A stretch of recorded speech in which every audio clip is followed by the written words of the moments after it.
So the Wall Street Journal used their free will and decided that therapists were the reason that family estrangement is on the rise, that family estrangement even exists. So let's talk about it. Hi, I'm Jasmine, host of the Visibility Standard. No need for an intro because it's a solo episode today. It always baffles me. I'm going to start here.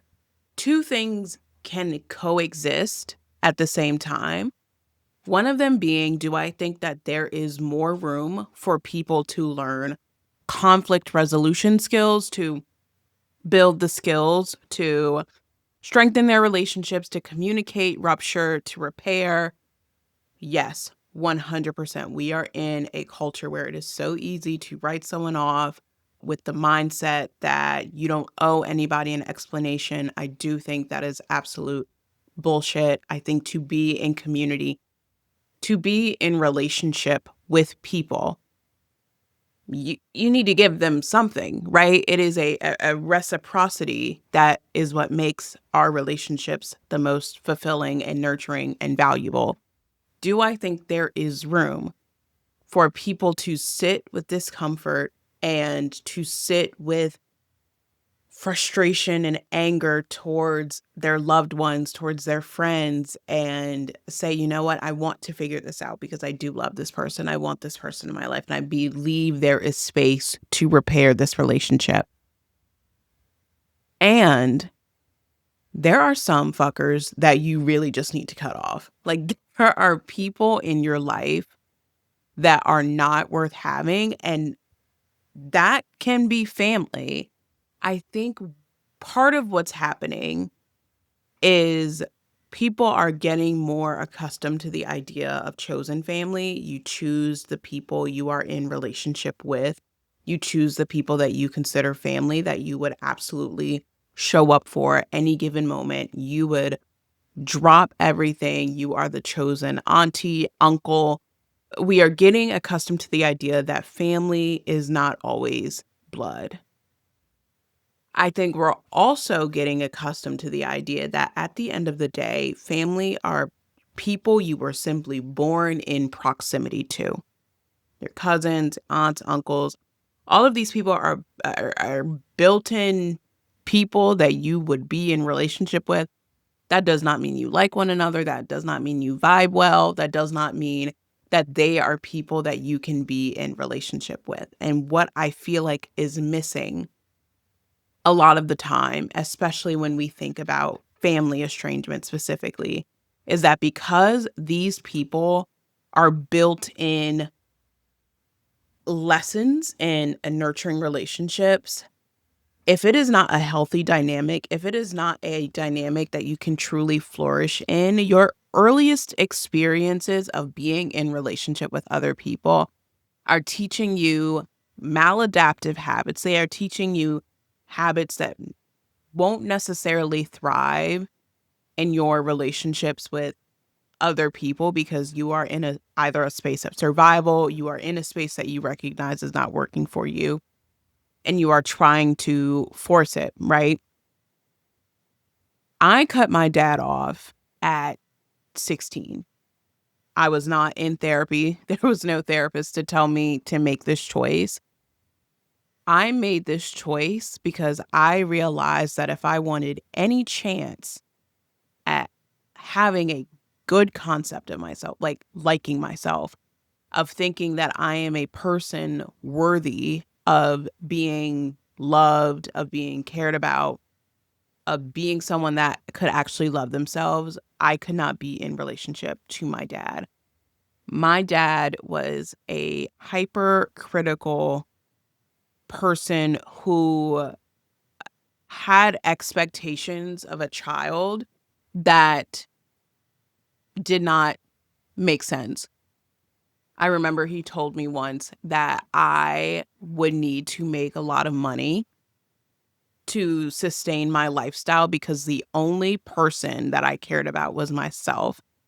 And I was so self-centered that he could not imagine anybody being able to take care of me other than myself. I was 14, by the way, to give some context. I was a big disappointment when I chose to play volleyball over basketball because I had the potential to go D2. And so to punish me, he never really came to my volleyball games. He was responsible for me at a tournament and dropped me off. He went to church for the day and did his thing. Crazy, right? And then he came back. So he's at the end of the tournament at this point. And then he yells at me in the car because I wasn't playing well. Mind you, I was team captain and I played probably some of the most time out of anyone on my team. Catching me at the tail end. I'm tired. Your girl has played her game and is ready to sit down. And proceeds to yell at me in the car saying I'm not that good and I really wasted my potential playing basketball. So these are just the highlights, right, of what I'm sitting with at 14, 15, 16. I didn't have any concept of mental health at the time. Like therapy wasn't something that my family talked about. However, I knew, given the state of my mind and my wellness and my mental being, because of the proximity I was in with my dad, that having him in my life was going to be a net negative. It was going to be harmful. It was not going to give me the opportunity to heal in any capacity or to understand what good relationships feel like. And so I made the choice to go no contact with him. Obviously, that is easy with divorced parents. And yes, I did ask my mom to, as far as not go to his house. Like I begged, I remember begging at one point for the custody agreement to change so that I didn't have to spend weekends with him. That's a conversation for another time. But estrangement is not a light topic. And when I see media, when I see experts, when I see people making these assumptions that estrangement is like this easy choice that people wake up and make one day and it's very casual, I just want them to shut the fuck up, honestly. Because clearly they have not been in a position where they recognize that cutting someone out of your lives, cutting a family member out of your life specifically, makes much more sense than keeping them. And yes, are there places where people have repaired with their family? Sure. It's also not the same. I think a lot of people also sit with guilt and shame, and they sit with this idea that they are a bad person if they choose to cut their family off because we still live in a society that values family. We don't have trad wife culture for nothing. Like traditional nuclear family is still important. Having those family gatherings, having the big Christmases and the Thanksgivings and spending time with family and being this close-knit, loving group of people is still the norm. So when people talk about estrangement as if it's this normalized, regular, common occurrence, there's still so much media backing being in a relationship with your family that I think it is still very taboo to choose to estrange from your family. I think it's still incredibly brave and hard to say, you know what, this is not a healthy dynamic for me. I'm going to walk away. The worst part about estrangement with my dad, I think, was when family members would ask me why I was not talking to my father and that I should reach out to him and that I should forgive him. Again, I'm the child, by the way. He hasn't reached out to me. He hasn't made that effort, right? But I should be the one to forgive him, to reach out, to maintain that relationship simply because he is my father. He may have done the harm, but he is still my dad and I need to I need to be the one to make that amends, not him figuring it out, not him, like, coming to visit me, not him texting, like, me, reaching out. My dad lived 20 minutes from me also, by the way. And so it was always my responsibility. So when I think about the Wall Street Journal, I'm like, it's always the person who makes the choice. It's their responsibility to repair what's broken. Like there's never this the other person who did the harm, who did the doing, making the choice to make the amends, to take accountability for their actions, why that person made the choice in the first place. It's always my responsibility. And literally to this day, I saw someone, gosh, maybe a couple months ago, and they were like, "Yeah, how's your dad doing?" I said, "Fine, like he's doing well." But at this point, I lie because it's so exhausting to be constantly having the same explanation. Like, no, I haven't spoken to my father. No, I don't have a relationship with my father. No, I haven't reached out to him and I won't be. You can reach out to him if you're so concerned about him, see how he's doing. It just baffles me, honestly. In an ideal world, I never would have made that choice at 16. In an ideal world, I never would have felt like that was an option.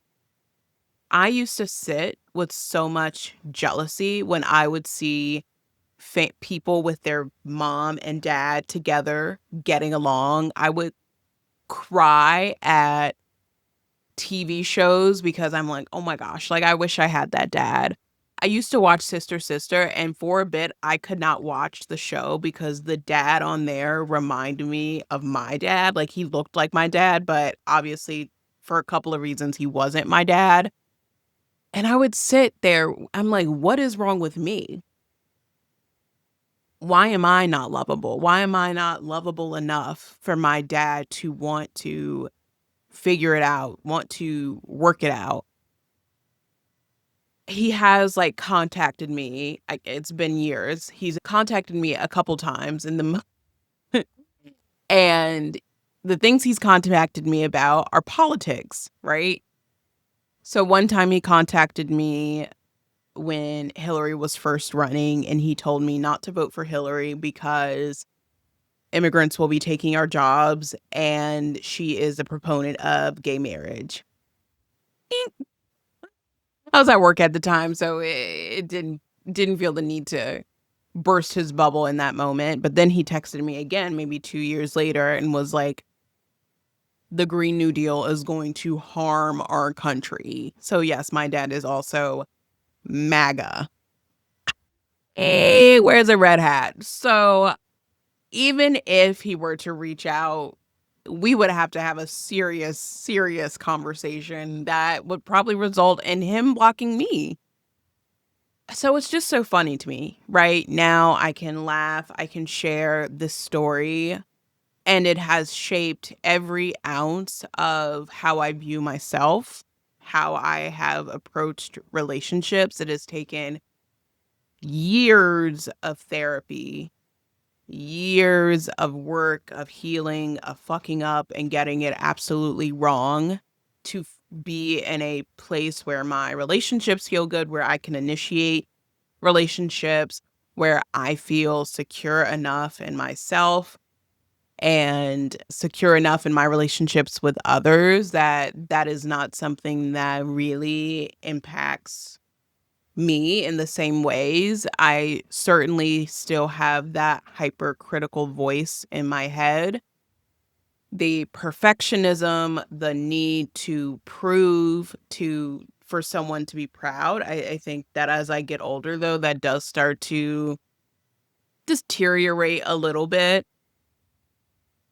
But I really wish Estrangement had a better conversation around it. I feel hurt for people who see media like that, who might be navigating what it's like to figure it out with their family, who are in good family situations, and the media is constantly pushing them to figure it out and work it out with their family. without any concept that there is love and light and kindness on the other side of estrangement, that there is healthier relationships, there's a healthier relationship to yourself on the other side of estrangement. And I don't know a single therapist whose first line of defense is cut them off. I'm sure they exist. I don't know them. Again, it is much more common for people to want to keep their relationship with their family intact, to figure it out, to heal it, to mend it, to agonize over what it means to be in that relationship than to actually remove them from their lives. That's just the gist of it all, you know? I also think because of the society that we live in where so much can be heavily influenced, this conversation deserves to continue to be had, and it deserves to continue to have its nuance. It deserves to continue to have its place. Again, this is still a taboo conversation. Like, this is still it has taken years, clearly, for me to openly talk about this and to feel comfortable in sharing it. And even part of the reason people still ask me questions about, like, talking to my dad and stuff is because I didn't talk about what it was like to be navigating that and figuring that out. I didn't share what it was like to be living in proximity to him or living with him, right? So they don't get it. They don't fully grasp why I made that choice, and frankly, I don't care for them to, because it's not their choice. It's not their opinion on the choice hasn't swayed me much of a difference on talking to him or not. That's just the truth of the situation, right? They can ask, and now I just lie because they don't get it, and I don't need them to get it. I get it. I understand what I felt like at 13 and 14 and 15, and a kid who feels like they can't get it right, who feels like everything they do is wrong, who feels like they could do everything. They could get the grades, they could join the clubs, they could be on the teams, they could be team captain, they can literally do everything and still get it absolutely wrong. It's okay that they don't get it. I get it. And that was always enough for me. Even when I sat in with guilt and frustration, all that mattered was I got it. And as I'm retelling some of this story, I have often thought of myself as somebody who struggles to trust themselves, to make a choice that is beneficial to me regardless of external pressure, right? But in that moment, I really had to trust that that was going to be a good choice. I had to trust myself, even when I didn't know what that meant, even if I never heard the term before. I hadn't. Again, I was not in therapy. I was raw dogging life. Ah, poor thing. Woo! Poor baby. But I was really just free will, right? So I guess maybe I am better at self-trust than I thought. And if you're listening to this and you are sitting and struggling with a family dynamic that doesn't feel good for you, and you've exhausted the options, and you recognize that this feels really hard, maybe it's time to trust yourself. Because what I've also recognized in making that choice and it's taken a lot of time. There's a few other family members that I've had to axe out of this equation since then. But I was actually reflecting in therapy last week that I am able to trust people better, that I feel much more secure in my relationships. And part of it is the relationships that I'm choosing, but also part of it is the relationships that I'm able to recognize and see their effort, and just because they don't show up in the ways that I may show up, it doesn't mean they don't love me or aren't there or aren't people who want to be in relationship with me. I've been able to better accept help, better accept support. I also am much more present and am able to hold so many different kind of relationships in my life, right? There are so many net positives now. So many positives that have come with years of work, years of feeling all the terrible, uncomfortable, gross feelings of making choices that again, in an ideal world, maybe I wouldn't have had to make. But I prioritized my want and desire to have good relationships, my want to improve my quality of life. And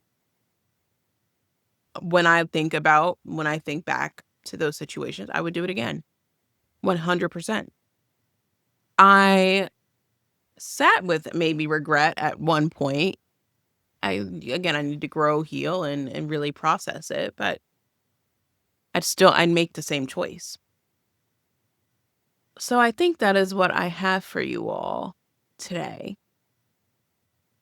is a reminder in self-trust. It's a reminder in, again, if you're sitting with this idea that estrangement is a option or it's something that you feel like you need to do, I'm with you and get it 100%.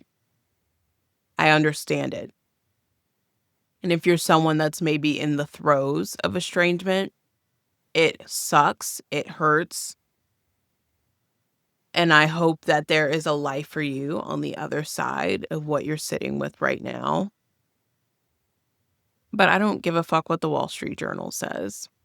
I don't give a fuck what the internet says, honestly, because you don't fully get it unless you've been there, unless you can really sit and look back and say, yeah, I've been there. I think we've gotten so pressed for clicks that we've just forgotten context and nuance. But that's my show for this week. I would love to hear your thoughts. Comments always welcome. Ratings are always welcome. You can find me on Instagram, all the major social media platforms at Jasmine Proctor. And I'll see you next week.